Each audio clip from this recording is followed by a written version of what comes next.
Imagine a heavily armed SWAT team using explosives to blow the front doors off a quiet suburban home. Right, like in the middle of the night. Yeah, exactly. And Yeah. you would naturally expect them to be dragging out, I don't know, a hardened cartel boss or some international fugitive.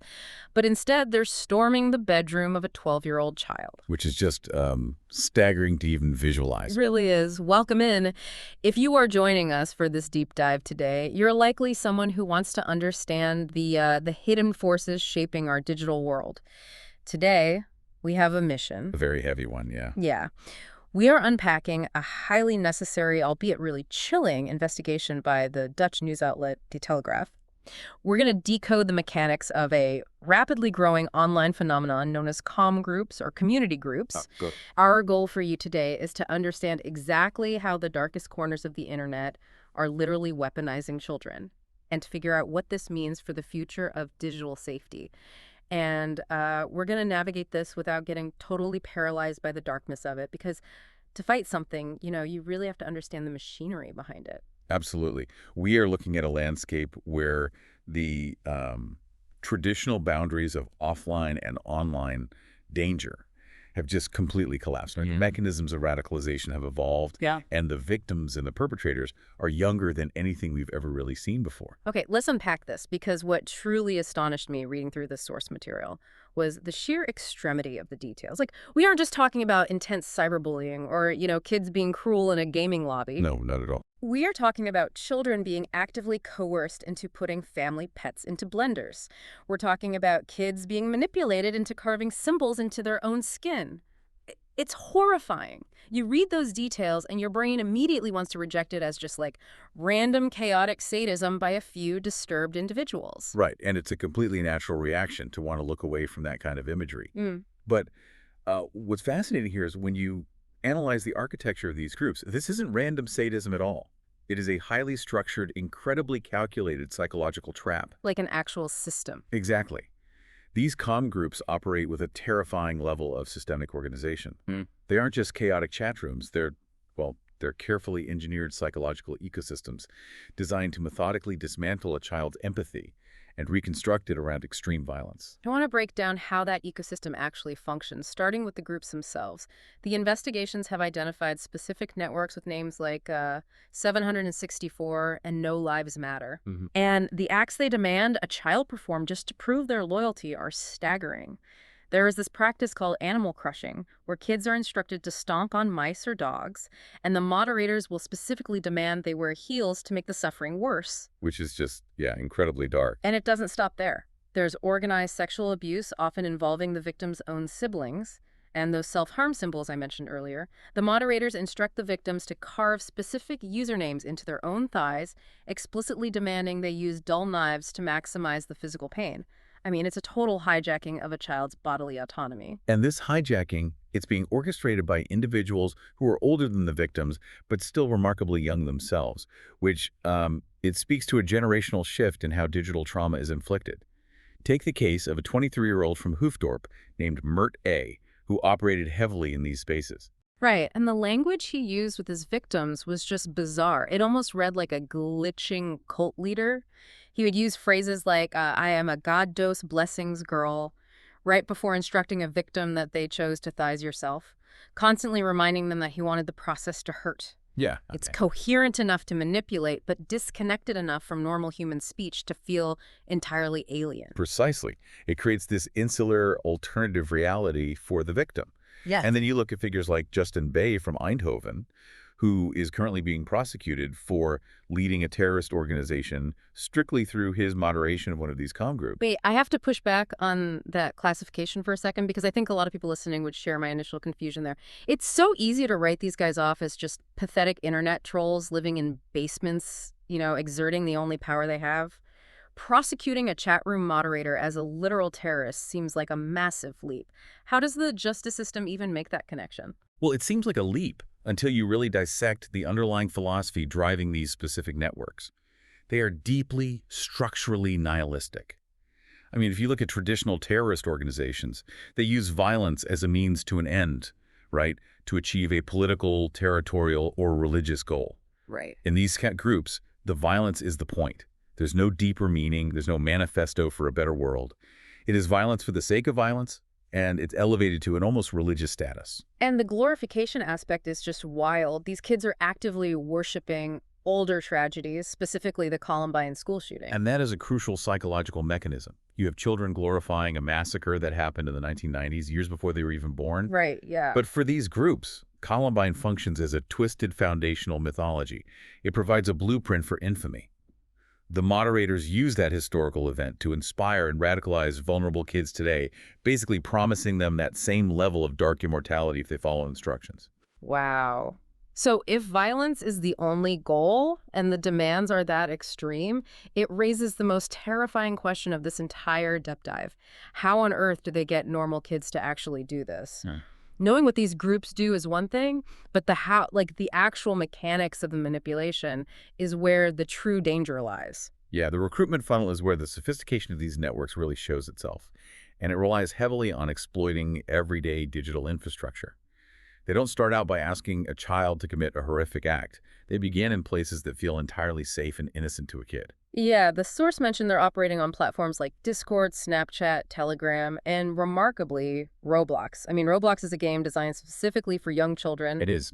But the tactic that really sent a chill down my spine was how they weaponized music. They actually use depressive playlists on Spotify to hunt for targets. They look for kids listening to sad music, knowing those users might be feeling isolated, lonely, or vulnerable. Exactly. It's a calculated vulnerability exploit.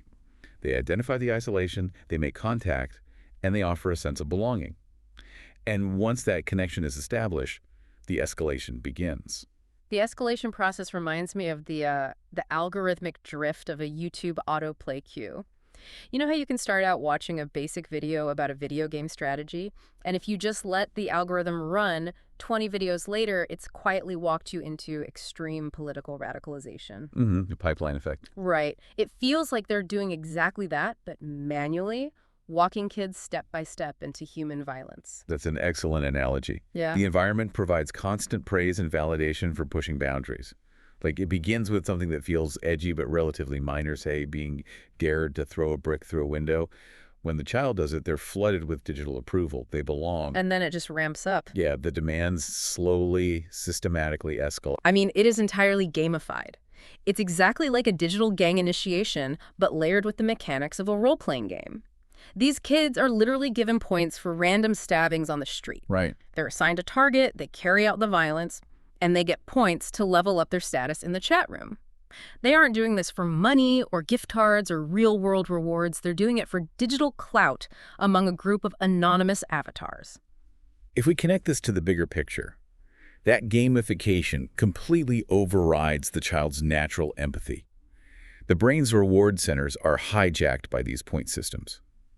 Because they're interacting with avatars through a screen, a psychological dissociation occurs. The violence doesn't feel real. It feels like completing a quest in a video game. Wow. But to ensure the trap closes permanently, the moderators enforce a very specific rule, the live streaming rule. The perpetrators demand that the abuse or the violence be live streamed rather than recorded as a standalone video file. Right, because a live stream vanishes once it's over. Unless the moderator on the other end takes a screenshot, it leaves no permanent evidence on the child's device for a parent or a police officer to find. Exactly. And this leads to the most devastating mechanism of all, the victim-perpetrator loop. To stay in these groups, or, to avoid being exposed, the victims are required to share this extreme content. What?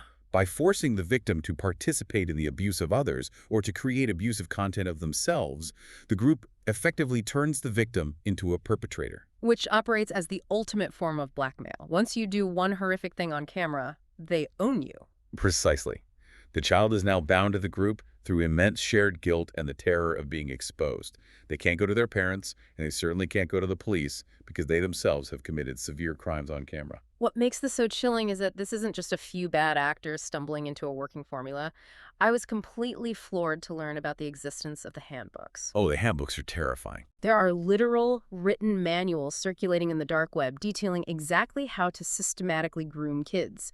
They script out what to say, how to react when a child pushes back or hesitates, and exactly how to tighten the psychological screws to isolate them from their families. It's a formalized, weaponized exploit of a child's natural search for identity. And the fact that there's a standardized, highly refined playbook for this manipulation explains why law enforcement is struggling so profoundly to keep up. Because these kids are trapped in that victim-perpetrator loop you just mentioned, they never go to the authorities, which explains why law enforcement is hitting a complete brick wall from the outside. But I have to admit, genuine frustration here. If we know the platforms they use, like Discord, Telegram, Roblox, why can't the police simply log on, create a fake avatar, infiltrate the inner circles, and shut the servers down from the inside? It's a completely logical question, but the reality of undercover cyber policing in these spaces is nearly impossible due to the proving loyalty trap. To get anywhere near the higher levels of these comm groups where the actual ringleaders operate, you can't just be a silent observer. You have to prove your worth to the network.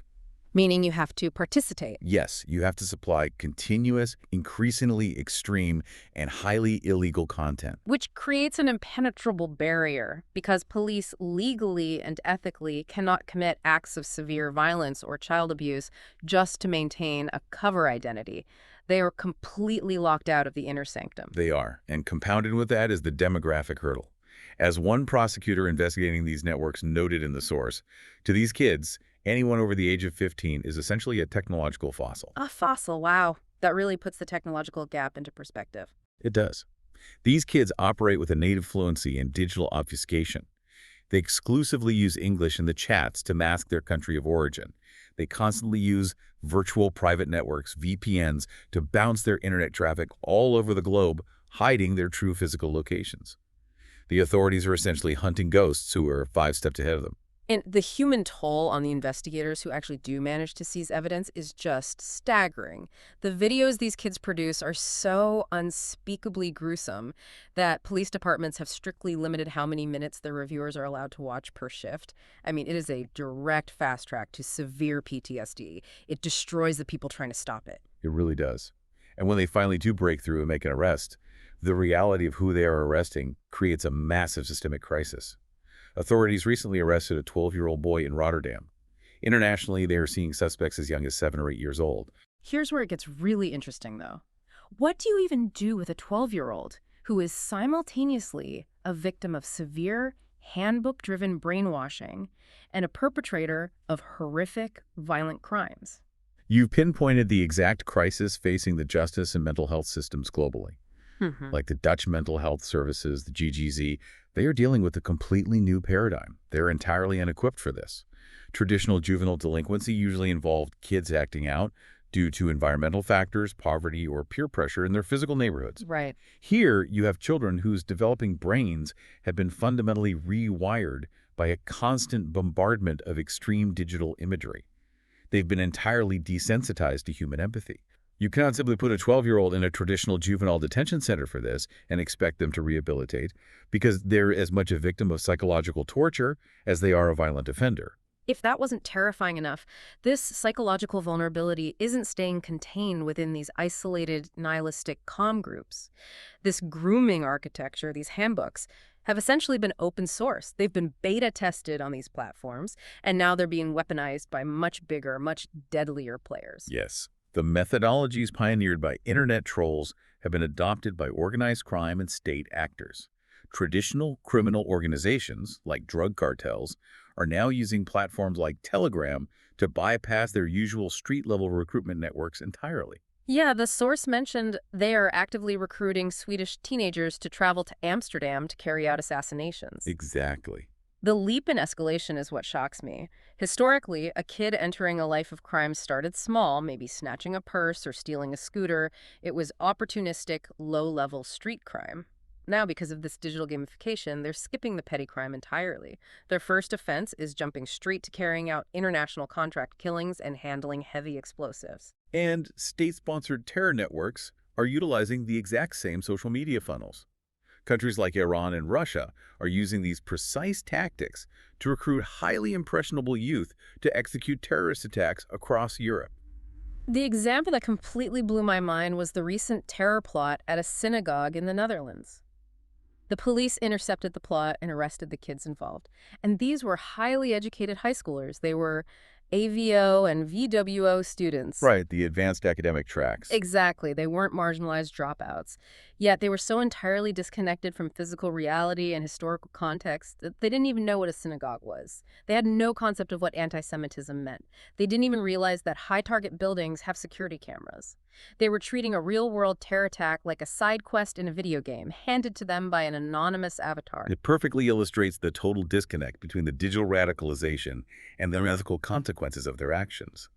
Their real-world context had been entirely overwritten by the gamified logic implanted in them by their recruiters. Going back to that image of a SWAT team, the DSI, raiding a grade schooler's bedroom, the trauma that inflicts on the families, on the neighborhoods, on the officers themselves is catastrophic. So when these kids are pulled out of that digital ecosystem and forced into the physical justice system, what actually happens to them? Well, we're impartially looking at a justice system at a complete crossroads, and there is a fierce political debate on how to handle it.